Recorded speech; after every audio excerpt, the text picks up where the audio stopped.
Hello दोस्तों, हमारे YouTube channel पर आपका बहुत बहुत स्वागत है। आज हम इस वीडियो के माध्यम से आपको है जो संगीत नाटक अकेडमी जो कि आपकी दिल्ली में आपकी रहने वाली है, ministry of culture government of India की तरफ से जो वैकेंसीज आपकी निकली हुई है और इसका ऑनलाइन एप्लीकेशन फॉर्म है जो आपने अपने फ़ोन से किस प्रकार से अप्लाई करना, पूरा प्रोसेस इस वीडियो के माध्यम से आपको है जो करके दिखाने वाले हैं। आपने क्या करना है, अपने फ़ोन में है जो गूगल क्रोम ब्राउजर को है जो खोल लेना। गूगल क्रोम ब्राउजर में आपने क्या टाइप करना है, संगीत नाटक डॉट पंजीकरण है जो आपने टाइप करना। टाइप करने के बाद आपने सर्च कर देना। जैसे ही आप सर्च करोगे तो आपके सामने पहली वेबसाइट का लिंक है जो इस प्रकार से रहने वाला होगा, इस पर आपने क्लिक कर देना है। क्लिक करते ही आपके सामने इस प्रकार की वेबसाइट है जो खुलकर आ जाएगी, जो कि संगीत नाटक अकेडमी का है जो एक ऑफिशियली पेज पर हम है जो पहुंच चुके हैं, ऑफिशियल वेबसाइट के पेज पर पहुंच चुके हैं। और यहाँ पर ऑफिशियल वेबसाइट का लिंक भी आपको यहाँ पर दिखाई देने वाला होगा। चाहे तो डायरेक्टली आप गूगल में इसको भी सर्च कर सकते हो। और यहाँ पर आप देखोगे कि आपकी जो वैकेंसीज आपकी निकली हुई है, कौन कौन सी पोस्टों के लिए वैकेंसी निकली हुई है, इसका एक ऑलरेडी वीडियो हमने पहले भी आपको बना करके प्रोवाइड करवा रखा है। यहाँ पर डिप्टी सेक्रेटरी की एक पोस्ट है, स्टेनोग्राफर की 2 पोस्टें रहने वाली है, रिकॉर्डिंग इंजीनियर की 1 पोस्ट है और असिस्टेंट की आपकी जो 4 पोस्ट रहने वाली है। और इसके साथ साथ आपको और वैकेंसीज आपको यहाँ पर दिखाई देने वाली है। जूनियर कलर की यहाँ पर 3 पोस्टें हैं और एमटीएस की है जो आपको यहाँ पर 5 पोस्टें हैं जो आपको यहाँ पर दिखाई देने वाली है। आप जब है जो इन पर क्लिक करोगे यहाँ पर तो आपको कैटेगरी वाइज भी वैकेंसीज आपको यहाँ पर है जो देखने को मिल जाएगी। अब हम इसको बताते हैं कि आपने एप्लीकेशन फॉर्म है जो किस प्रकार से आपने अप्लाई करना है। यहाँ पर इस साइड में आपको यहाँ पर कुछ दिखाई देने वाला है। यहाँ पर एलिजिबिलिटी क्राइटेरिया देखना है, कैसे अप्लाई करना है, तो इन पर क्लिक करके है जो उसकी कंडीशन आप यहाँ पर देख सकते हो। न्यू यूजर का एक ऑप्शन आपको दिखाई देने वाला होगा। आपने सबसे पहले न्यू यूजर वाले इस कॉलम पर क्लिक कर देना है। जैसे आप क्लिक करोगे इस प्रकार का एक पेज है जो आपके सामने खुलकर आ जाएगा, जो कि न्यू यूजर का पेज आपका रहने वाला होगा। और यहाँ पर आपको क्या दिखाने वाला, पहले कॉलम में आपने अपना कैंडिडेट का है जो नाम टाइप करना है। उसके बाद आपको है जो यहाँ पर मोबाइल नंबर देना है और उसके साथ साथ आपने ईमेल आईडी देनी है। और यहाँ पर कन्फर्म ईमेल आईडी आपने है जो यानी कि ईमेल आईडी आपने 2 बार टाइप कर देनी है। और यहाँ पर आप क्या करो, कैटेगरी पर जब आप यहाँ पर क्लिक करोगे तो इस प्रकार से आपकी कैटेगरी आपको दिखाई देने वाली होगी। जिस भी कैटेगरी से आप संबंध रखने वाले उस कैटेगरी का सिलेक्शन आपने कर लेना है। यहाँ पर जेंडर का ऑप्शन है, जो भी जेंडर आपका इस प्रकार से आपने जेंडर का सिलेक्शन है जो कर लेना है। स्क्रॉल करके थोड़ा सा नीचे आओगे तो आपके सामने यहाँ पर आपको दिखाई देने वाली होगी ईमेल आईडी आप यहाँ पर डाल चुके हो, कन्फर्म डाल चुके हो। इसके बाद डेट ऑफ बर्थ का ऑप्शन आपके सामने यहाँ पर आपको दिखाई देने वाला होगा। जब आप यहाँ पर क्लिक करोगे तो इस प्रकार से आपका एक कैलेंडर खुलकर आपके सामने आ जाएगा, जो कि आप अपनी स्क्रीन पर देख पा रहे हो। इस प्रकार से कैलेंडर खुलकर आ जाएगा। तो अपनी डेट ऑफ बर्थ को सिलेक्ट करना। जैसे आप डेट ऑफ बर्थ को सिलेक्ट करोगे तो आपकी है जो 5 मार्च 2025 को उम्र कितनी हो जाएगी वो आपको यहाँ पर है जो ऑटोमेटिकली लिखी हुई आपकी आ जाएगी। तो 5 मार्च 2025 इसकी लास्ट डेट आपकी है जो रहने वाली है। तो सारी चीजें फिल करने के बाद आपने क्या है रजिस्टर पर है जो क्लिक कर देना है। रजिस्टर पर क्लिक करते ही आपके सामने इस प्रकार से आ जाएगा कि रजिस्ट्रेशन है जो आपका यहाँ पर क्या है सक्सेसफुली तरीके से आपका हो चुका है। और आपकी लॉगिन आईडी, आपकी ईमेल आईडी ही आपकी लॉगिन आईडी आपकी रहने वाली होगी। अब आपको यहाँ पर दिखाई देने वाला होगा प्रोसीड टू लॉगिन वाले इस ऑप्शन पर आपने क्लिक कर देना है। अब आपके सामने है यहाँ पर लॉगिन का ऑप्शन खुलकर आ चुका होगा। यूजर नेम में आपने जो भी ईमेल आईडी डाली थी वो अपनी आईडी डाल देनी है और इसी ईमेल आईडी पर आपका एक पासवर्ड है जो सेंड कर दिया जाएगा। वो पासवर्ड वहां से आपने क्या कर लेना, कॉपी कर लेना और यहाँ पर है जो पेस्ट कर देना। पेस्ट करने के बाद यहाँ पर लॉगिन का ऑप्शन दिखाई देने वाला होगा, इस पर क्लिक कर देना है। अब आपके सामने है जो इस प्रकार का है जो एक पेज खुलकर आ जाएगा और यहाँ पर अप्लाई फॉर्म का एक कॉलम आपको दिखाई देने वाला होगा। सिंपली आपने अप्लाई फॉर्म पर क्लिक कर देना है। अब आपके सामने यहाँ पर क्या आ चुका है, एप्लीकेशन फॉर्म है जो आपके सामने खुलकर आ चुका है। यहाँ पर आपको क्या करना, सबसे पहला इधर वाला कॉलम आपको यहाँ पर दिखाई देना होगा, upload photo and signature with the between 5 KB से लेकर 100 KB तक का आपने क्या है यहाँ पर अपने फोटो अपलोड करना है और यहाँ पर अपना है जो सिग्नेचर आपने यहाँ पर अपलोड करना होगा। यहाँ पर आपका एप्लीकेंट का नाम, डेट ऑफ बर्थ आपको दिखाई देने वाली होगी, उम्र उसकी दिखाई देने वाली होगी। यहाँ पर आपको फादर या हस्बैंड का नाम आपको दिखाई देने वाला होगा, तो यहाँ पर अपना फादर या हस्बैंड का नाम आपने है जो इंटर कर देना है। यहाँ पर आपको दिखाई देना होगा प्रेजेंट एम्प्लॉयमेंट स्टेटस। अगर आप यहाँ पर नॉट एम्प्लॉय हो, सेंट्रल गवर्नमेंट के, स्टेट गवर्नमेंट के हो, जो भी आपका है, तो हम यहाँ पर है जो नॉट एम्प्लॉयड को यहाँ पर सेलेक्ट कर लेते हैं। इसके बाद name of the post applied for, जिस भी पोस्ट के लिए आप अप्लाई करना चाहते हो, जिस भी पोस्ट के लिए आपकी उम्र की एलिजिबिलिटी यहाँ पर बनती है वो पोस्टें आपको यहाँ पर दिखाई देने वाली होगी। तो हम यहाँ पर क्या करते थे, एमटीएस को यहाँ पर सिलेक्ट कर लेते हैं। उसके बाद थोड़ा सा जब स्क्रॉल करके आप नीचे आओगे, यहाँ पर आपको कैटेगरी आपको दिखाएगी, यहाँ पर आपका जेंडर दिखाएगा और उसके बाद आपने यहाँ पर क्या क्या दिखाई देने वाली, यहाँ पर अपनी नेशनलिटी आपको दिखाई देने वाली, यहाँ पर अपना है जो आधार नंबर टाइप करना है, यहाँ पर आपने पोस्टल एड्रेस टाइप करना है और यहाँ पर अपना प्रेजेंट एड्रेस आपने यहाँ पर टाइप कर देना। मोबाइल नंबर आपको यहाँ पर दिखाएगा और ईमेल आईडी जो भी आपने दी थी वो ईमेल आईडी आपको यहाँ पर दिखाई देने वाली होगी। इसके बाद जब आप स्क्रॉल करके नीचे आओगे तो आपको यहाँ पर एजुकेशनल क्वालिफिकेशन एंटर करने के ऑप्शन आ चुके होंगे। यहाँ पर 10th क्लास की क्वालिफिकेशन आपने डालनी है, तो यहाँ पर क्वालिफिकेशन में आपने क्या डालनी है 10th। इसके बाद आपने कॉलेज या इंस्टीट्यूट का नाम, यानी कि जिस भी स्कूल से आपने वो 10th क्लास की पास की है, उसके बाद अपना बोर्ड का नाम लिख देना, पासिंग ईयर किस ईयर में आपने 10th क्लास पास की है, उसके बाद क्लास आपकी फर्स्ट डिवीजन सेकेंड डिवीजन जो भी आपकी रहने वाली है। इसके बाद percentage of marks obtain round of, यानी कि अपनी परसेंटेज 10वीं में कितनी थी वो आपने यहाँ पर है जो टाइप कर देने। उसके बाद सब्जेक्ट आपने यहाँ पर टाइप कर देने, हिंदी इंग्लिश मैथमेटिक्स साइंस जो भी आपके सब्जेक्ट थे वो आपने टाइप कर देने।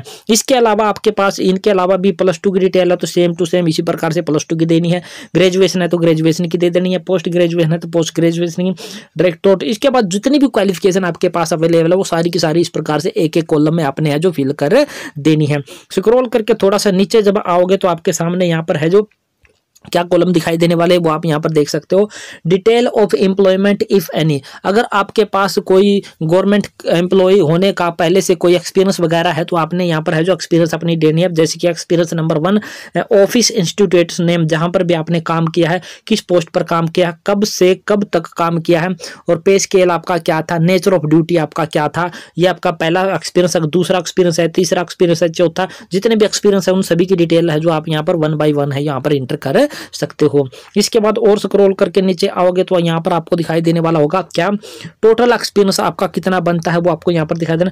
Total experience after the acquiring of the required qualification आपको यहाँ पर दिखाई देने वाला होगा। तो यहाँ पर ईयर और मंथ है जो आपको यहाँ पर फिल कर देने जितने भी आपके बनते हैं। इसके बाद यहाँ पर please tick below as applicable, have you been arrested, क्या आप कभी अरेस्ट हुए हो तो आपने यस करना, अदरवाइज नो पर क्लिक रहने देना। वेदर एनी पनिशमेंट, कभी आपको कोई पेनल्टी वगैरह मिली है तो आपने यस करना, अदरवाइज नो पर ही आपने यहाँ पर क्लिक रहना और नो पर ऑटोमेटिकली क्लिक आपको मिलेंगे। Have you applied before for the employment in संगीत, क्या आपने संगीत नाटक अकेडमी से इससे पहले अप्लाई किया है, अगर आपने अप्लाई किया तो यस करना, अदरवाइज आपने इस पर भी आपने नो पर ही क्लिक रहने देना है। इसके बाद स्क्रॉल करके थोड़ा सा और नीचे आओगे तो यहाँ पर आपको दिखाई देने वाले होंगे अपलोड डॉक्यूमेंट अपलोड करने हैं। Upload PDF with A size between, यानी कि आपको 100 KB से लेके 1 MB तक का डॉक्यूमेंट आपको यहाँ पर अपलोड करने हैं। सबसे पहला कॉलम आपको दिखाई देने वाला होगा ये वाला, DOB के तौर पर आपने 10th की है जो DMC आपने यहाँ पर अपलोड कर देनी है। इसके बाद एजुकेशन क्वालिफिकेशन में आपको यहाँ पर दिखाई देने वाला है, यहाँ पर आपको क्या कहता है ये यहाँ पर आप एक बार समझ लीजिए। यहाँ पर educational qualification marksheet degree all document are uploaded in 1 PDF। इसका मतलब है कि आपने मान लीजिए यहाँ पर आप क्या किया है, वहाँ पर ऊपर डिटेल की है 10वीं की, उसके बाद आपने 12th की दी है, उसके बाद आपने BA की दी है, MA की दी है, जितनी भी आपने क्वालिफिकेशन ऊपर वहाँ पर दी है तो सभी की सभी क्वालिफिकेशन आपने सिंगल एक PDF में आपने यहाँ पर देनी है। यहाँ पर लिखा हुआ है इन 1 PDF, एक ही PDF उसकी बनानी है और यहाँ पर आपने उसको है जो अपलोड कर देना है और उसका साइज आपने 1 MB से नीचे ही आपने है जो रखना होगा। इसके बाद पॉइंट नंबर 3 आपको दिखाई देने वाला caste tribe PWD EWS in specific, जो भी आपने ऊपर अप्लाई किया था या जो भी कास्ट का बनता है, ट्राइब का बनता है, PWD का बनता है, जो भी सर्टिफिकेट आपको बनता है वहां पर वो यहाँ पर अपलोड कर देना है। No objection certificate from the present employ, अगर आप अभी कहीं कार्य कर रहे हो और इस भर्ती के लिए भी अप्लाई कर रहे हो तो यहाँ पर आपने अपना है जो नो ऑब्जेक्शन सर्टिफिकेट है वहां से लेकर के यहाँ पर आपने अपलोड कर देना है। इसके बाद आपको दिखाई देने वाला होगा यहाँ पर experience certificate with date of joining relieving, अगर आपके पास वहाँ पर अपने एक्सपीरियंस सर्टिफिकेट की डिटेल फिल किया तो आपको जो सर्टिफिकेट यहाँ पर भी अपलोड कर देना होगा। इसके बाद स्क्रॉल करके नीचे आओगे तो आपको यहाँ पर क्या दिखाई देने वाला होगा, अंडरटेकिंग आपको दिखाई देने वाली होगी, यहाँ पर आपको डेट दिखाई देने वाली होगी और उसके बाद सेव एंड नेक्स्ट का एक ऑप्शन आपको दिखाई देने वाला होगा। सिग्नेचर ऑफ द एप्लीकेंट आपको यहाँ पर दिखाई देंगे, कब दिखाई देंगे, जब आप ऊपर है जो फोटो और अपने है जो सिग्नेचर अपलोड कर दोगे तो यहाँ पर आपको है जो दिखाई देने लग जाएंगे। और इसके बाद आपको है जो सेव एंड नेक्स्ट के ऑप्शन पर क्लिक कर देना है। सेव एंड नेक्स्ट पर क्लिक करते ही आपके सामने जो इस प्रकार का इंटरफेस खुलकर आ जाएगा, यानी कि आपका फॉर्म है जो यहाँ पर फाइनली क्या है सबमिट आपका ऑटोमेटिकली हो चुका होगा।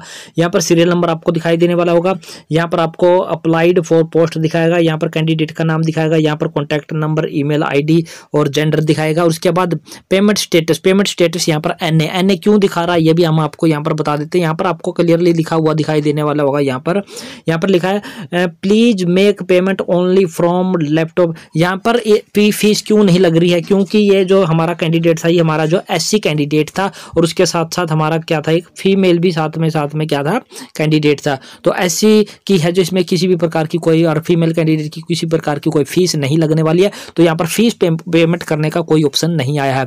इसके अलावा और भी जो कैंडिडेट होंगे जो कि आपके रहोगे यूआर कैटेगरी के होंगे या फिर ओबीसी कैटेगरी के होंगे, इसके बाद या फिर ईडब्ल्यूएस कैटेगरी के होंगे, उनकी पेमेंट करने का यहाँ पर एक ऑप्शन आएगा और वहां पर उसके है जो पेमेंट कर देनी है।